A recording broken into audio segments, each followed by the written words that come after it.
Graça e paz, amados, maravilha do Eterno, abençoados, riqueza do Todo-Poderoso Deus.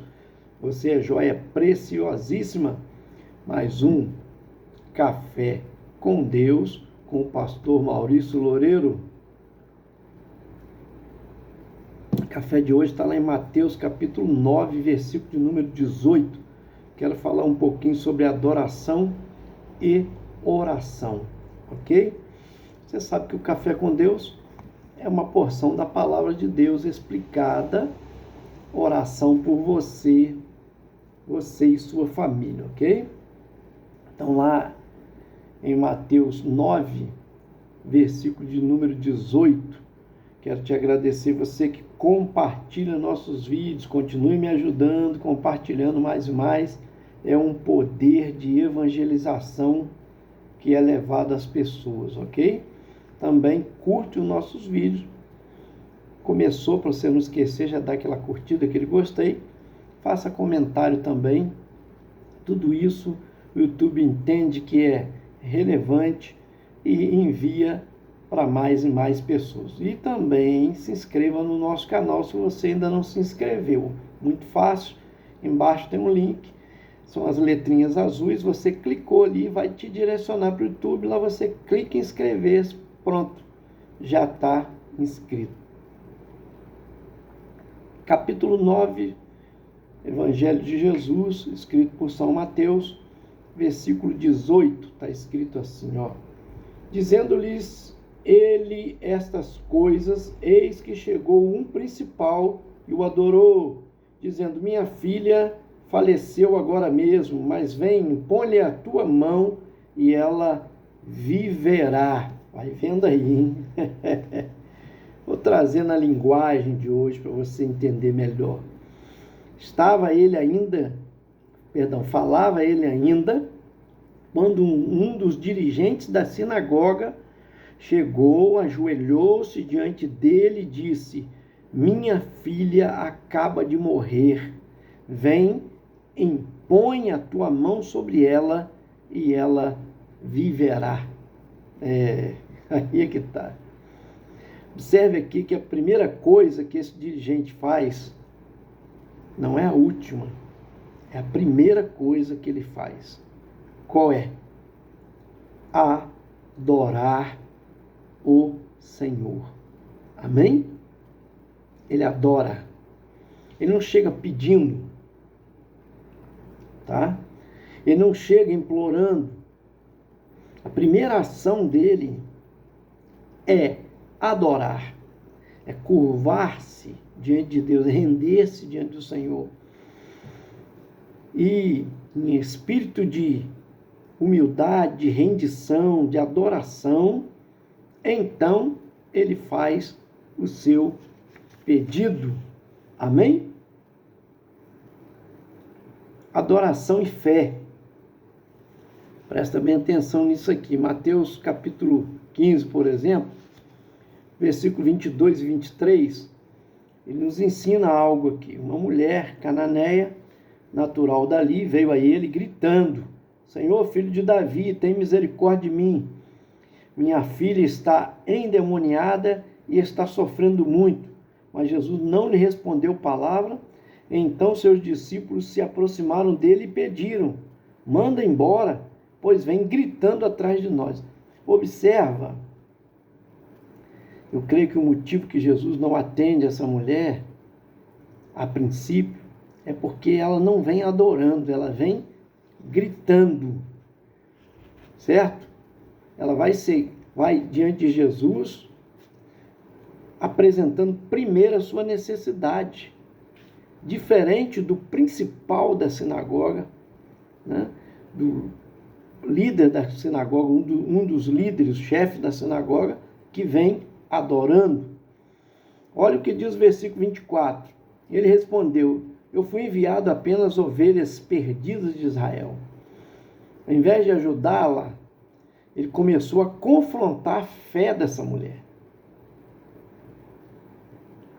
Aí o versículo 25 e 26 diz, a mulher veio, adorou de joelhos e disse, Senhor, ajuda-me. Ele respondeu: não é certo tirar o pão dos filhos e lançá-lo aos cachorrinhos. Presta bem atenção, irmãos.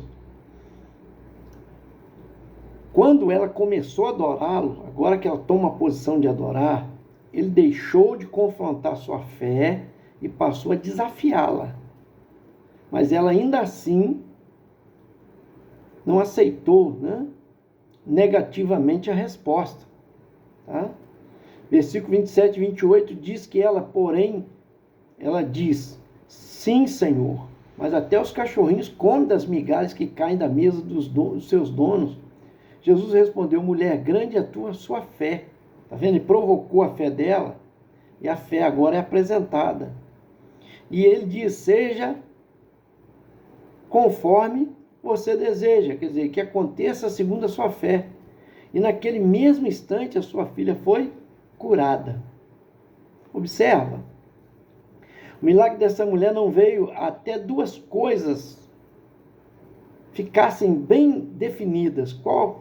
Quais foram? Primeira, ela tinha fé e que ela precisava adorá-lo. Amém? Então, primeiro, Jesus disse que ela tem, grande é a sua fé. Ela tinha fé, mas ela estava sendo provocada a sua fé. E ela ia adorar a Deus, ela precisava primeiro adorar. Então, não seria um método, mas seria uma observação importante.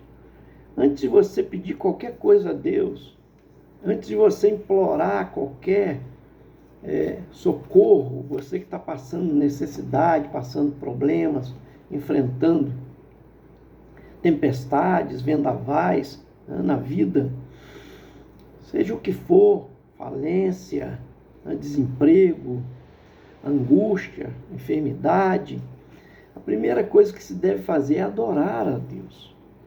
Amém? A primeira coisa que se deve fazer é adorar a Deus. Isso é muito mais do que um método, isso é um estado, um estilo de vida que a gente precisa desenvolver. A necessidade da verdadeira adoração. Lá em João capítulo 4, por exemplo, o próprio Jesus diz, no versículo 23 e 24, ele deixa bem claro para a gente aqui, no entanto, está chegando a hora, e de fato já chegou, em que os verdadeiros adoradores adorarão o Pai em espírito e em verdade. São esses os adoradores que o Pai procura. Deus é espírito e é necessário que os seus adoradores adorem em espírito e em verdade. Certo? Então, às vezes, podemos entrar em um culto, uma igreja,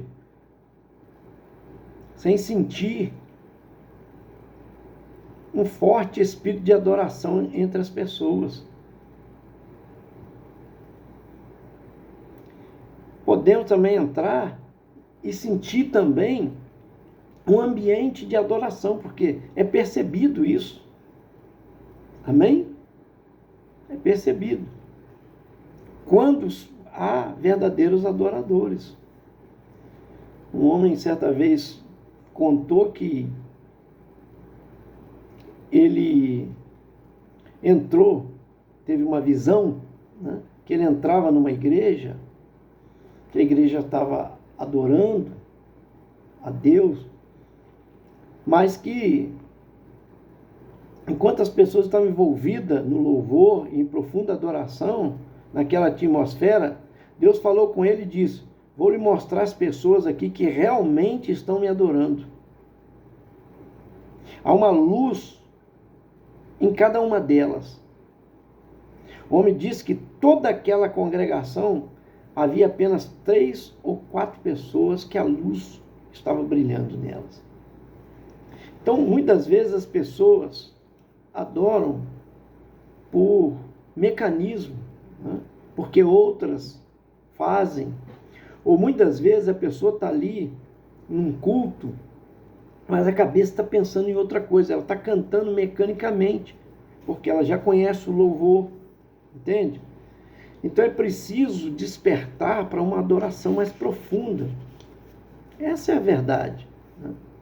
Às vezes tira a atenção da pessoa. Quando as pessoas chegam atrasadas, vão chegando durante o culto, vão caminhando, as pessoas tendem, às vezes está louvando, mas ela está olhando para quem está chegando. Quer dizer, ela não está ligada na verdadeira adoração, no verdadeiro louvor a Deus, certo? Então ela precisa de estar mais conectada. E às vezes a pessoa consegue,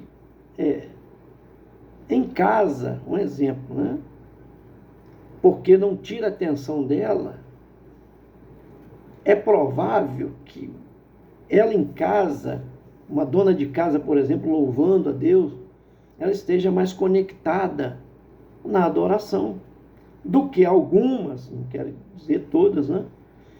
Que estão às vezes na igreja com a atenção voltada para quem está chegando, para quem, né, está sentando, para quem... Porque às vezes ela não está tão ligada.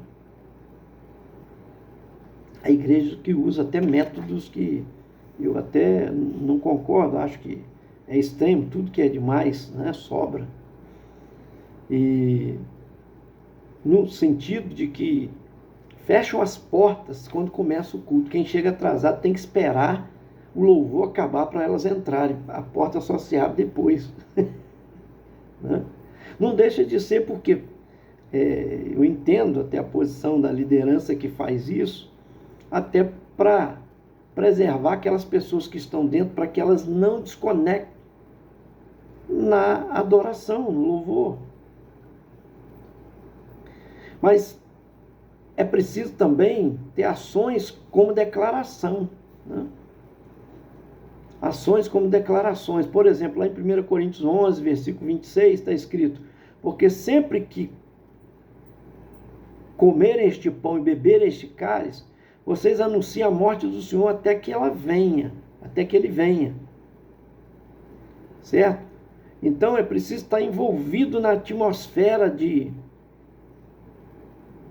da declaração. Ele está dizendo aqui, ó, anunciar a morte do Senhor. É preciso falar. Eu aprendo mais. Declarar com os nossos atos. Então, além de falar, de pronunciar, né? Porque é um modo, o louvor é uma pronúncia que você está falando para Deus, elogiando os seus feitos. A adoração é a fala diretamente a Deus, né? Mas também você precisa, o adorador, ele precisa declarar com seus atos. Olha o que diz o Salmo 47, versos 1. Batam palmas, vocês todos os povos, clame a Deus com cantos de alegria. Quer dizer, o que é isso? É atos, declarando com atos, gestos, né? Com palmas. Tem igreja, por exemplo, que nem palmas a pessoa pode bater. Acontece, né, casos assim. Porque acham que a reverência está no estado da pessoa ficar mais concentrado em Deus e que essas coisas tiram atenção. Mas é bíblico, né? Que se deve bater palmas, diz aqui, batam palmas, vocês, todos os povos, clame a Deus com cantos de alegria. Então, deve haver uma atmosfera de alegria, a pessoa tem que demonstrar, são demonstrações, né, nos atos, né, da pessoa. Amém? Eu aprendo também que além de declarar com os nossos atos, nós também precisamos declarar com as nossas palavras. Como eu disse, reforçando agora o versículo lá em Hebreus, capítulo 13, versículo 15, está escrito assim, ó: por meio de Jesus, portanto, ofereçamos continuamente a Deus um sacrifício de louvor, que é o fruto de lábios que confessam o seu nome. Então a gente precisa falar. Confissão dos nossos lábios é uma arma poderosa contra o inimigo, né? Então a gente precisa lembrar dos feitos de Deus. O salmista Davi, por exemplo, né, ele frequentemente fazia essas declarações do tipo: direi do Senhor, Ele é o meu refúgio, a minha fortaleza, o meu Deus, e dele dependerei e nele confio. Então, são declarações desse tipo. O que eu estou dizendo a respeito do Senhor? Essa é a pergunta. Precisamos dizer as coisas certas, né? Não apenas pensar nas coisas, mas dizer. Precisamos falar em voz alta para o nosso Deus. Precisamos fazer isso no momento adequado, em lugares adequados. Mas precisamos também nos certificar de fazer isso. Amém? Então você pode fazer isso numa caminhada. Você pode estar louvando. Você pode estar elogiando, falando com Deus, né?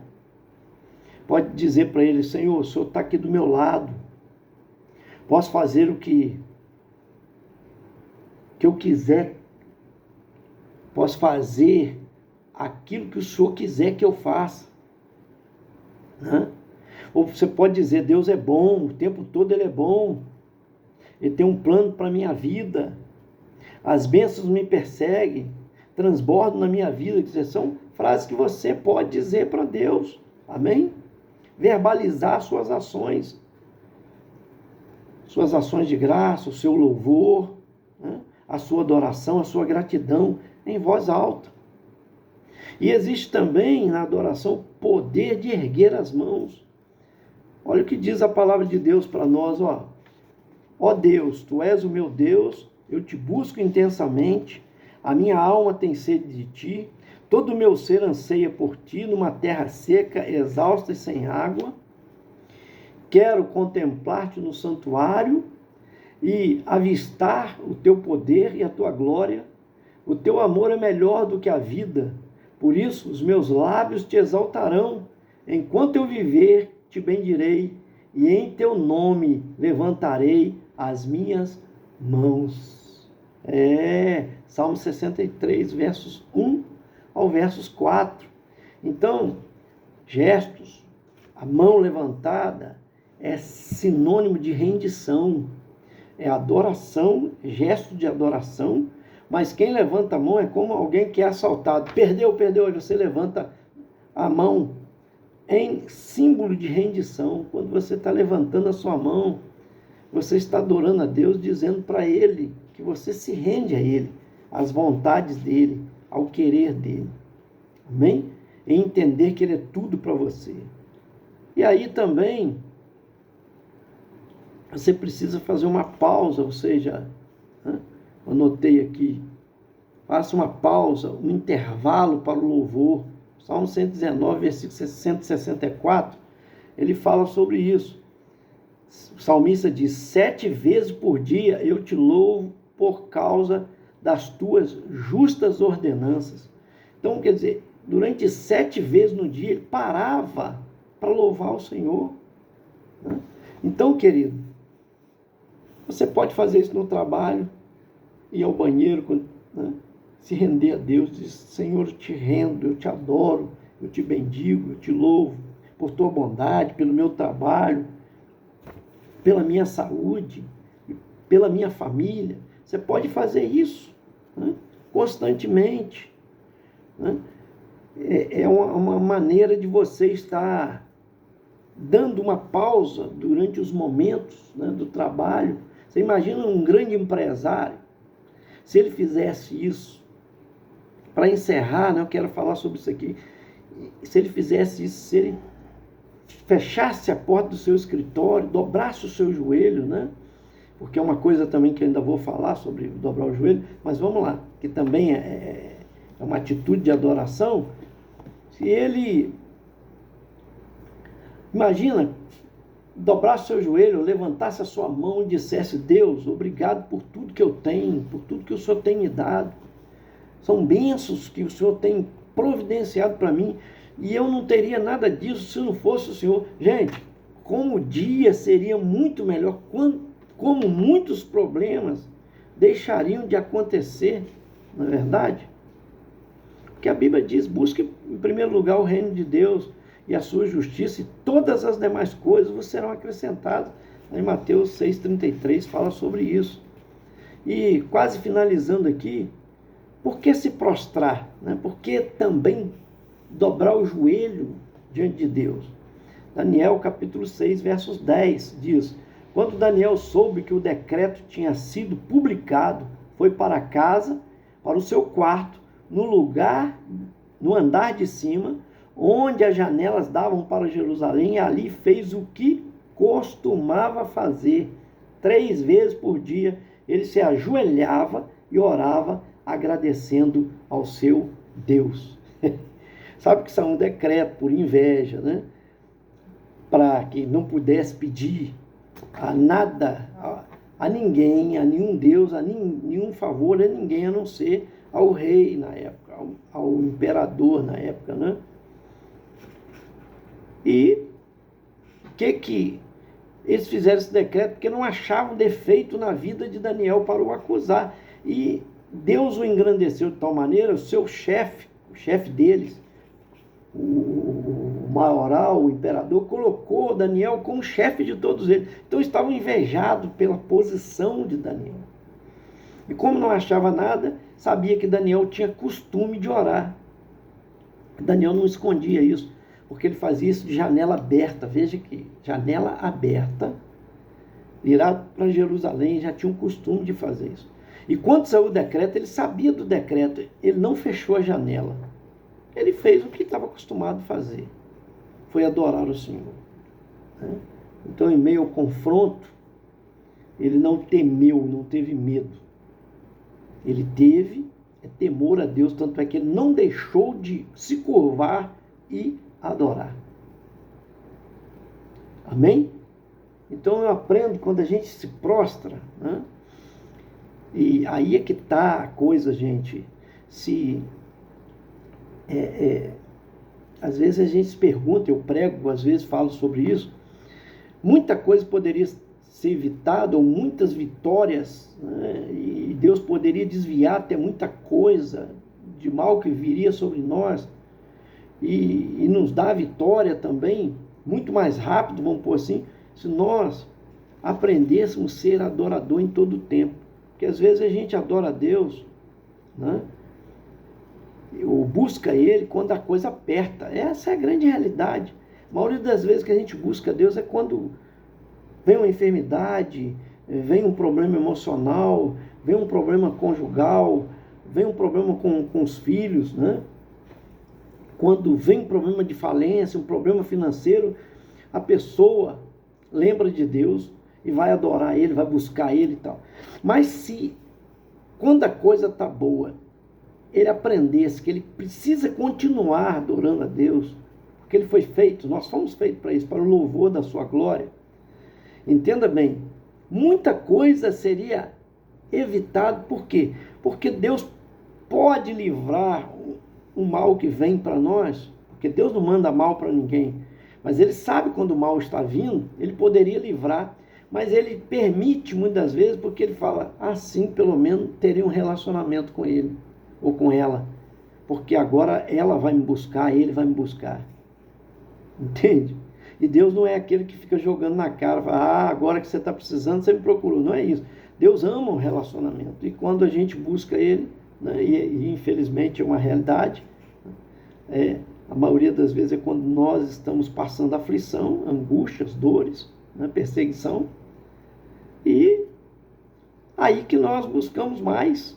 Mas nós aprendemos a lição de quando a coisa estiver também boa, fluindo bem, a gente está adorando, agradecendo a Ele a todo momento. Então muitas coisas poderiam se livrar. Então quando a gente se curva, é para ser erguido. Amém? Marcos, por exemplo, eu encerro aqui, lá no capítulo 5, versículo de 1 a 6, vou encerrar, acabei alongando um pouco, mas eu acho importante essa palavra sobre adoração e oração. Diz, eles atravessaram o mar e foram para a região de Genezarenos. Quando Jesus desembarcou, um homem com um espírito imundo veio dos sepulcros ao seu encontro. Esse homem vivia nos sepulcros e ninguém conseguia prendê-lo, nem mesmo concorrentes, pois muitas vezes lhe haviam sido acorrentados pés e mãos, mas ele arrebentara as correntes e quebrara os ferros de seus pés. Ninguém era suficiente mente forte para o dominá-lo. Noite e dia ele andava gritando e cortando-se com pedras entre os sepulcros e nas colinas. Olha o que encerra o versículo dizendo: quando ele viu Jesus de longe, correu e prostrou-se diante dele. Quer dizer, ele o adorou. Marcos capítulo 5, versículo de 1 a 6. Você pode achar que tem problema. Você pode achar que está passando uma grande luta. Imagina a luta desse homem. O problema é que esse homem tinha uma legião de demônios comandando ele, dominando a sua mente. Meu Jesus amado. Jesus expulsou aquela legião, colocou ele em liberdade, não é verdade? E o caminho dele ficou livre. Mas qual atitude que ele toma? Ele vem, prostra-se diante do Senhor e adora. Não importa o problema que você está enfrentando, dobre o seu joelho, coloque o seu rosto em terra, regularmente adore a Deus, continuamente adore a Deus. Eu digo para você o seguinte: Ele o levantará e te dará a vitória. Amém? Então nós precisamos adorar a Deus. É algo maravilhoso, irmãos. Recebe aí, eu quero orar por você. Pai, em nome do Senhor Jesus, muito obrigado por essas vidas que nos acompanham no Café com Deus. Hoje foi uma palavra um pouco mais alongada, mas muito necessária. Que a tua bênção esteja em cada coração, visitando agora, trazendo entendimento, trazendo graça. Porque, Senhor, precisamos ser mais que vencedores em Cristo Jesus, porque o Senhor nos levantou para ser vencedor. Aqueles que adoram, aqueles que oram, aqueles que põem a fé no Senhor, alcançarão a misericórdia, alcançarão a graça, o favor do Senhor, em nome de Jesus. Essa oração que fazemos, amém. Esse foi mais um Café com Deus. Senta o dedo aí, vamos compartilhar bastante.